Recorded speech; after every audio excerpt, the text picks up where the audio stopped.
জি, আসসালামু আলাইকুম। আমরা আজকে একটি অত্যন্ত গুরুত্বপূর্ণ টিপস শেয়ার করতে চাই আপনাদের সাথে।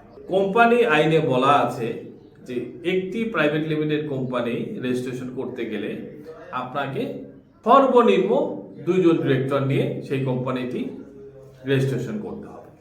এবং আমরা দেখেছি যে যারা আমাদের কাছে রেজিস্ট্রেশন করতে আসে এবং তারা বলে যে ঠিক আছে এইটার কন্ট্রোলটা আমার কাছে থাকুক বা আমি কন্ট্রোলটা রাখতে চাই, ফলে আমি আমার পরিবারের আরেকজন সদস্যকে নিয়ে, সেটা মা বাবা অথবা ভাই বোন স্ত্রীকে সাথে নিয়ে আমি লিমিটেড কোম্পানিটা খুলতে চাই। এবং আমরা অনেক সময় হয়তো খুলে দেই, আবার অনেক সময় কিন্তু আমরা নিরুৎসাহিত করি। কারণ হচ্ছে আপনি যখন একটি কোম্পানি 2 জন ডিরেক্টর নিয়ে রেজিস্ট্রেশন করবেন, ভবিষ্যতে কিন্তু এই কোম্পানিটি অনেক রিস্কের মধ্যে পড়ে যাবে। কিরকম ভাবে?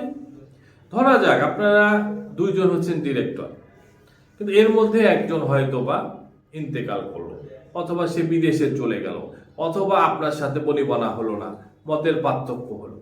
তখন আপনাদের বোর্ড মিটিং গুলো আসলে কিভাবে অনুমোদিত হবে, কিভাবে এই 2 জন মিলে আপনারা সিদ্ধান্তগুলো গ্রহণ করবে, কিভাবে আসলে কোরামটা ফিল আপ হবে, এই বিষয়গুলো কিন্তু তখন সামনে চলে আসবে।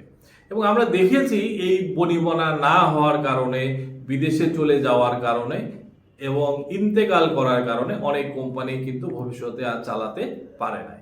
এই কারণে আমরা সবসময় পরামর্শ দিয়ে থাকি যে অ্যাট লিস্ট 3 জন ডিরেক্টর নিয়ে আপনি আপনার প্রাইভেট লিমিটেড কোম্পানিটি ওপেন করবেন, রেজিস্ট্রেশন করবে, যাতে করে একজনের সাথে যদি কোনো কারণে ভুল বোঝাবুঝি হয়, অথবা সে বিদেশ চলে যায়, অথবা তার ইন্তেকাল হয়, তাহলে আপনারা বাকি 2 জন মিলে সাথে সাথে সিদ্ধান্ত নিয়ে পরবর্তী যে পদক্ষেপ রয়েছে সেটি আপনারা গ্রহণ করতে পারেন, যেটি আপনার কোম্পানিকে বাঁচিয়ে রাখবে।